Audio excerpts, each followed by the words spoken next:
Okay, you've made an offer on a property. The vendor, the seller, has agreed to that offer. So why isn't your property called sold?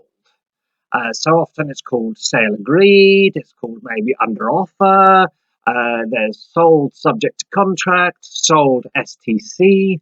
But what does this sale agreed actually mean? I'll explain it after this short intro.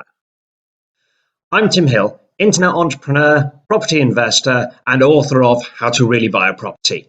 No, it's not one of those books that goes on and on about how you can make millions investing in property, and all you have to do is go on my course to learn the secrets, and then you go on my course and you find out that you have to go on my master course to learn the real secrets.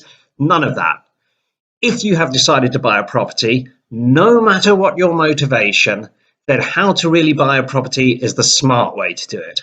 And it will save you time, money, and stress. Right. So after you've had your offer agreed, you're entering into a kind of weird time zone where the vendor has said, yes, I will sell to you at that price. And you've said, yes, I will buy for that price. But there is absolutely no obligation for either of you to actually go through with it. And this period can last for a few hours or a few weeks, sometimes even a few months if it's handled really badly. But this is the period that is referred to as sale agreed or under offer. So why do we have this long period? Well, now, especially if you're getting a mortgage, the mortgage company is going to want to know a lot about the property. It's their money that's going to be tied up in it, so they want to know that the property really is worth what you've offered. In case you stop paying your mortgage, then they'll have to take the property off you, they'll have to sell it, and so they'll want to know that they could sell it and get their money back. And they'll use a third party known as a surveyor to go and check that out. There are also things which you probably want to be aware of, your mortgage company definitely wants to be aware of, anything that could affect the value of the property. So, for example, has planning permission recently been granted in the area for something which could make the property value go down? Has the building next door just got planning permission to become a nightclub until 4 in the morning? Then that could have a really big effect on the property value. Is there a planning permission outstanding? Someone is trying to get planning permission, say, to build a high-speed train line 20 feet underneath your living room floor. You should be aware of that because that might have an effect on the property value. If you're buying, say, a leasehold property, usually that means a flat in a block, you'll want to know certain things. For example, are they planning any major works? Perhaps there's going to be the whole roof is going to get replaced next year, and every flat is going to have to contribute £5,000. That's something you weren't aware of. That might change your mind as to what the property is worth, might change the mortgage company's mind as to what the property is worth.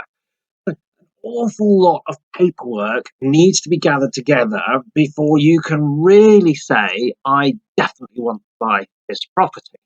And that point, that time is known as when the property is under offer, when you have the sale agreed. Remember, both you and the vendor have the right to walk away at any time during that time period.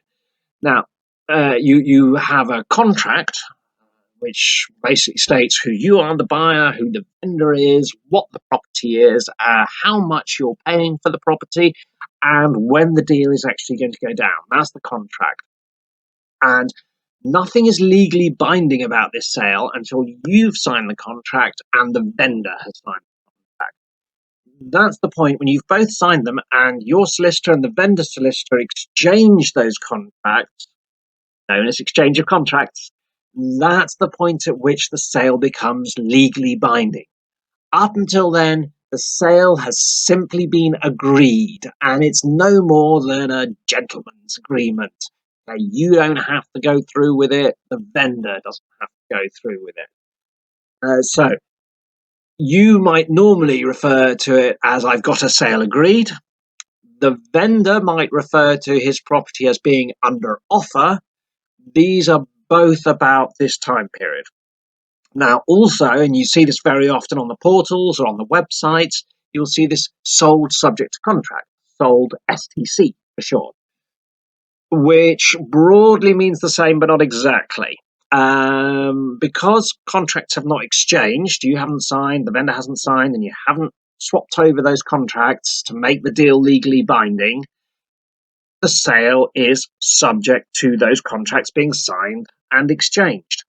But after the contracts are exchanged, usually there's a time period, 7 days, can be longer, can be shorter, where you've legally agreed to buy, the vendor has legally agreed to sell, but the actual transaction has not taken place yet. You may have paid a deposit, 5%, 10% at that exchange of contracts, but you don't actually have the keys to the property yet, and you haven't paid all the money for the property yet.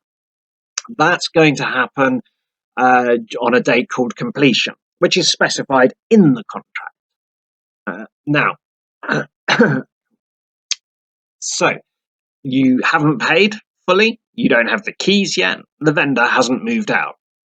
It's not legally your property at exchange of contracts. But everything is in the contract to say when it will happen and how it will happen. So even after exchange of contracts, you are still sold subject to contract, because it's now subject to the contract being honoured. Before exchange, it was subject to the contract being signed. After exchange, it's subject to the contracts being honoured. And until that moment of completion, where you've paid up all the money, you've got the keys, and so legally the title, the legal ownership of the property is yours, you're always sold subject to contract. Okay, so that's the kind of general difference. Sale agreed, under offer, same thing. Sold subject to contract, sort of the same thing, but even carries on explaining the situation after we stop using the terms under offer and sale agreed. That's it. That's all for this short video. There's much more information in the book, How to Really Buy a Property. As always, if you found this information useful, please remember to subscribe, to share, to like, to do all those social media things. It all helps other people who need this information find it more easily. If you've got some specific questions which you'd like me to have a go at answering, please put them in the comments below and I'll try and get to them. And in the meantime, good luck with your property purchase.